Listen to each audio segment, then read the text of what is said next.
მოგესალმებით. მე მარტოხელა დედა სოფო სურგულაძე.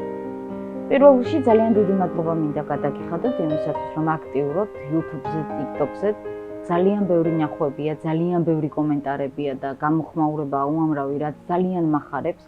არ წარმომედგინა, რომ დღეს ამდენ ქალბატონს სჭირდება თანადგომა.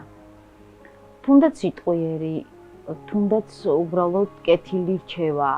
ძალიან მიხარია, რომ ჩვენ ამ საქმეს ვაკეთებთ და ჩვენ ვიქნებით ის ადამიანები, ვინც აუცილებლად გამოგიწვდით ხელს. მადლობა თქვენ აქტიურობისთვის და რაც მთავარია, არ დაგავიწყდეთ, რომ გამოგვიწეროთ YouTube-ზე, TikTok-ზე, Facebook-ზე და Instagram-ზე. არ დაგავიწყდეთ YouTube-ზე ზარის ღილაკის გააქტიურება. ჩვენთვის ეს ძალიან მნიშვნელოვანია თქვენგან, ეს ჩვენთვის ძალიან დიდი თანადგომა იქნება და ძალიან დიდი მადლობლები ვიქნებით თუ არ დაგზარდებით. ეს რაც შეეხებოდა მადლობას და იმ ოფიციალურ ნაწილს, რაც აუცილებლად სათქმელი იყო და საჭირო იყო რომ მეთქვა. რაც შეეხება რეკლამას, რა თქმა უნდა გვჭირდება, რა თქმა უნდა ვარ ძიებაში და ძალიან მადლობლები ვიქნებით თუ გამოგვეხმაურებით და თქვენს თანადგომას გამოგვიცხადებთ. გააკეთებთ ჩვენთან რეკლამას, ჩვენ ხარისხიან და ძალიან კარგ რეკლამას გვერდებით, საოცრად კარგ გადაცემას უკვე თამამად ვიტყვი, იმიტომ რომ ეს პლატფორმა საკმაოდ კარგად ავითვისეთ. ვფიქრობ, რომ ძალიან საინტერესო გადაცემები გამოდის, დროული, სამწუხაროდ არიან ადამიანები, ვისაც ჩვენი თანადგომა სჭირდება, თუმცა მე მიხარია ის, რომ ჩვენ შეგვიძლია თანადგომა გამოვუცხადოთ, ხელი გავუწყდოთ დახმარების სიტყვიერი მორალური თანადგომა გამოვუცხადოთ და ამისთვის ნამდვილად მზად ვართ. რაც შეეხება დღევანდელი გადაცემის თემას. დღეს მე მარტო ვისაუბრებ, ჩემი ორსულობის პერიოდს გავიხსენებ და გავაანალიზებ თქვენთან ერთად, შეიძლება ასეც ითქვას. ყველაფერი დაიწყო იმით, რომ შევრიგდით, დავბრუნდით იმ ქალაქში, რომელიც შემიოცნების ქალაქი იყო და ეს დაბრუნების მომენტი მინდა ვთქვა, რომ იყო ძალიან მნიშვნელოვანი, იმიტომ რომ იმ ქალაქში, როდესაც შევედით, მაშინ ამოვისუნთქე.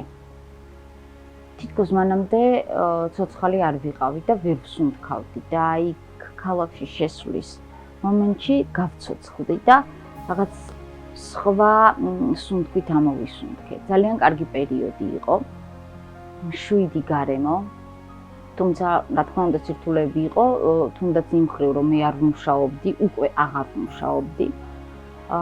ის არასდროს მუშაობდა და მატერიალური პრობლემები, რა თქმა უნდა, ჰქონდა. ვერც კი ვიხსენებ, როგორ ვართმევდით ამ ყველაფერს თავს, მაგრამ ამასობაში აღმოჩნდა ის, რომ მე ვიყავი ორსულად და ეს იყო უდიდესი ბედნიერება, იმიტომ რომ უზომოდ მინდოდა. უზომოდ მინდოდა შვილი. მორალურად მზად ვიყავი დედობისთვის. ეს შემიძლია თამამად თქვა, რომ ნამდვილად ასე იყო, რომ მორალურად მზად ვიყავი. და მოხდა ეს სასწაული და ვიყავი ორსულად. პირველი ერთი თვე საკმაოდ მშვიდად მიდიოდა ორსულობის პროცესი. სახლშიც მშვიდე იყო. მაგრამ მერე დაიწყო ისევ პრობლემები. მას შეიქმნა პრობლემა, ის იყო ზებნაში, მან დატოვა ქალაქი და დავრჩი მარტო. მარტო დარჩენა ნიშნავდა იმას, რომ უკვე იმედი არავისი აღარ მქონდა. და ის შორიგზიდანაც კი ახერხებდა ჩემი მდგომარეობიდან გამოყვანას, იმიტომ რომ თავის პრობლემები, იმიტომ რომ იქ ვერძლებდა, იმიტომ რომ იქ არ უნდა და სხვაგან უნდა და პრობლემის მოგვარება უნდა და რომელიც ესე მარტივად არ ხდებოდა და ვერ მოგვარდებოდა, წარმოუდგენელი იყო. მოკლედ, ბევრი რომ არ გავაგრძელო, წავედით ქალაქიდან შორს მის ნათესავებთან და როდესაც ბავშვი პირველად მუცლის ყოფნისას გაინძრა, ვიყავი მარტო. და ეს სიხარული ვერავის გაუზიარე. თუმცა 9 თვე ასე გრძელდებოდა და ეს იყო ძალიან მტკივნეული, ძალიან რთული. აი, ეხლა უფრო ვხვდები, რამდენად ტკივილიანი იყო ის ძალიან დიდი ბედნიერების მომტანი ამბავი, იმიტომ რომ ძალიან რთულია, როდესაც მარტო ხარ. თითქოს გვერდით გყავს ადამიანი, მაგრამ მარტო ხარ. მისთვის ეს იმდენად მეასე ხარისხოვანი ამბავი იყო, რომ მე ამ ყველაფერთან ვიყავი მარტო. ერთი ამბავი მინდა გავიხსენო. როდესაც 4 თვის ორსული ვიყავი, ის მე ხელებში ჩამაკვდა და ეს იყო პირველი და უკანასკნელი ფაქტი, რაც ჩემს ცხოვრებაში მოხდა და ძალიან დიდი იმედი მაქვს, რომ მსგავსი რამ არასდროს განმეორდება, იმიტომ რომ მე მაშინ გარდავიცვალე და ვიტყვი, რომ ჯოჯოხეთი გამოვიარე. ზედოზირებით გახდა ცუდად და პრინციპში ხელებში ჩამაკვდა. წამის მიასეჩი რომ არ მეყვირა მიშველეთ თუ ალბათ მას ვეღარ გადაარჩენდნენ.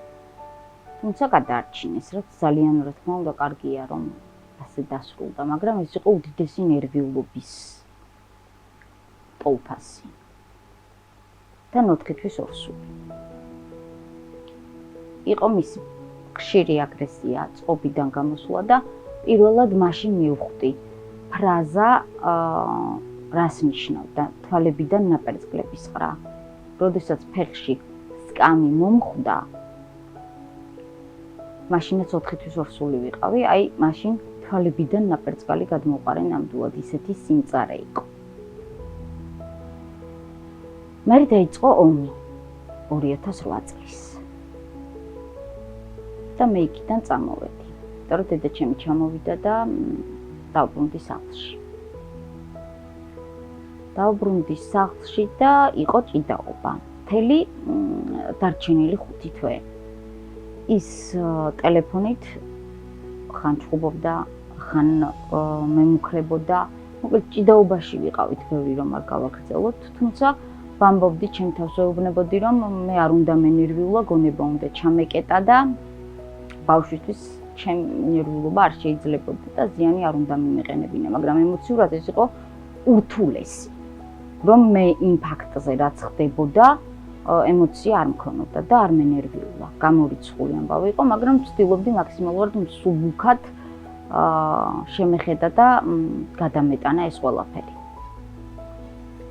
ერთი ამბავი მინდა გავიხსენო, რაც იყო გამონათება.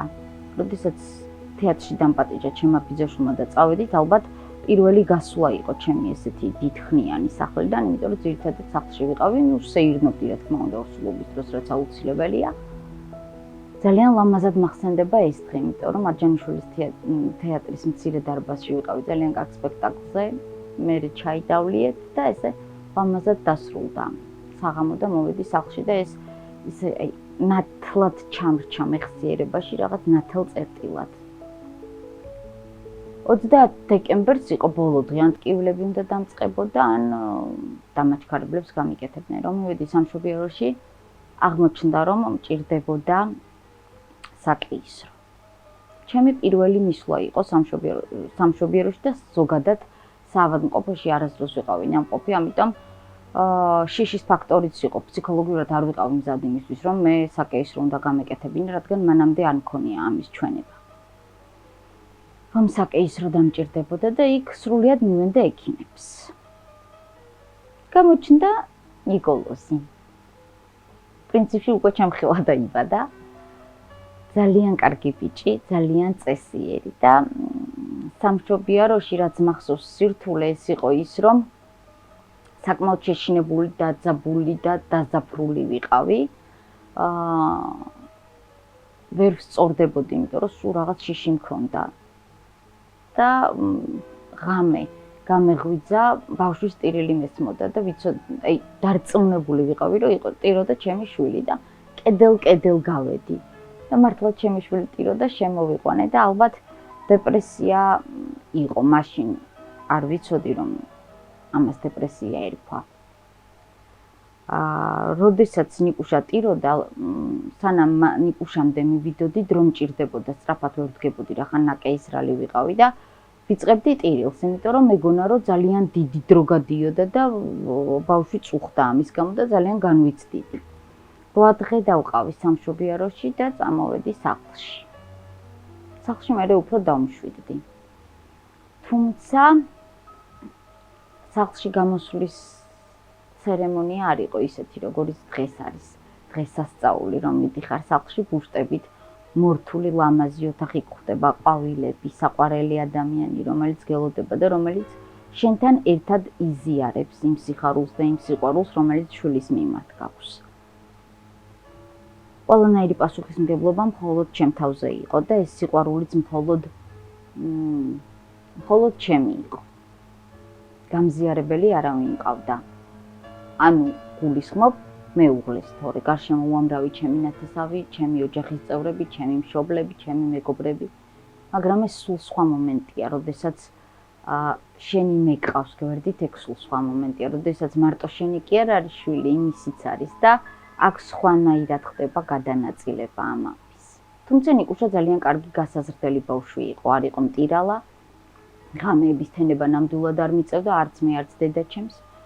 მე მარტო არ ვიყავი, იმ თვალსაზრისით, რომ დამხმარე მყავდა და ვერ ვიტყვი, რომ მე სრულიად მარტო ზრდიდი, ნამდვილად არ იყო ესე. ძალიან დიდი წვლილი აქვს დედაჩემს, უდიდეს დახმარებას მიწევდა. ერთად ვზრდიდით. მამაჩემი თავისთავად უბრალოდ ჩვილთან ურთიერთობა ცოტა კაცებს უჭირთ ხოლმე და ეს ის შემთხვევა იყო. მაგრამ გაიზარდა ნიკუშა, ნელა, უბრალოდ ძალიან სწრაფად. ის პატარა ერთი ციდა ბიჭი გახდა უკვე დიდი ბიჭი.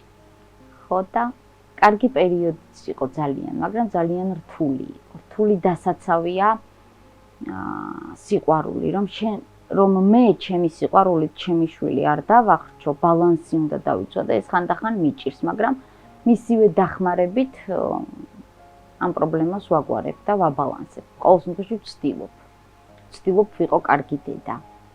და როცა აღარ ვიქნები, დიდი სიყვარულით გამიხსენოს. მაგრამ ძალიან ბევრი წელი ვამბობდი, რომ მე შევძლებ ვიყო დედაც და მამაც და მამა ჩავანაცვლოდო და მივხვდი, რომ ვერა. ეს ტყუილია. ვერასდროს შეძლებს ქალი ჩაანაცვლოს მამა. იმიტომ კი არა, რომ სიძლიერე არ ყოფნის, უბრალოდ ქალის გონება სხვანაირად არის მოწყობილი, კაცის კი სხვანაირად და შვილს ვერ შეუცვლი. აუცილებელია და სჭირდება. ორივე მშობელი საჭიროა. ამიტომ მამებო, იყავით აქტიურად ჩართული თქვენი შვილის ცხოვრებაში. თქვენ მათთვის ძალიან მნიშვნელოვანი და საჭირო ადამიანები ხართ. როგორც არ უნდა მინდოდეს, მე ვერ ვიქნები ნიკუშას მამაც. იმიტომ რომ მამას სხვანაირად გაგიგებს, სხვანაირად გეტყვის და ვერ ვიტყვი, რომ მარტო კაცისთვის, ანუ ბიჭისთვის არის საჭირო მამა, გოგოს კიდე უფრო ჭირდება. ან რომელს უფრო ჭირდება, ამას ასე ვერ ვიტყვი. შვილისთვის ზოგადად, ბიჭისთვისაც და გოგოსთვისაც ორივე მშობელი აუცილებელია. ამიტომ რომ ვიცი რას ნიშნავს ოჯახის დანგრევა და რომ ვიცი რას ნიშნავს მარტო გაზრდა, ყველას მინდა მოგიწოდოთ, რომ საყვარელ ადამიანებს გაუფრთხილდეთ, მაქსიმალურად ეცადეთ, რომ შეინარჩუნოთ ოჯახი. ეს არ ნიშნავს იმას, რომ ყველაფერი უნდა აიტანოთ, მოითმინოთ და თვალი დახუჭოთ, უბრალოდ ორივე მხარემ გაუფრთხილდეთ ერთმანეთს. საკუთარი თავებისთვის, იმისთვის, რომ სიბერე მარტო არ გაატაროთ. ძალიან სწრაფად მოდის სიბერე და მარტოობაში ძალიან ცოდოები ვართ. მე ვთვლი, რომ მარტო ადამიანი ძალიან ცოდოა. იმიტომ კი არა, რომ შვილი სად იქნება? შვილს თავის ცხოვრება ექნება და ეს ბუნებრივია. მე ვერასდროს ვაიძულებ ჩემ შვილს და არც არასდროს მივცემ იმის უფლებას, რომ თავის ცხოვრებაზე თქვას უარი და ჩემს გვერდით იჯდეს, იმიტომ რომ მე მარტო არ ვიყო, არავითარ შემთხვევაში. მან ყველა ასაკში ის უნდა გაიაროს, რაც მე გავიარე.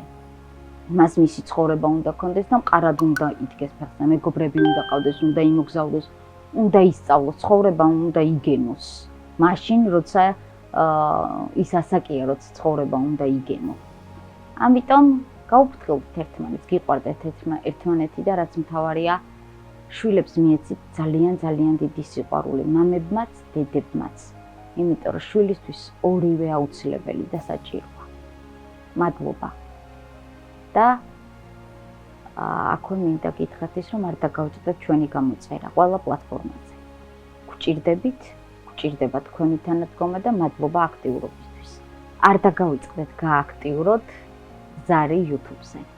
ჩვენ ეს ძალიან გვჭირდება. ჩვენ რეკლამაც გვჭირდება და გელოდებით. ნახვამდის.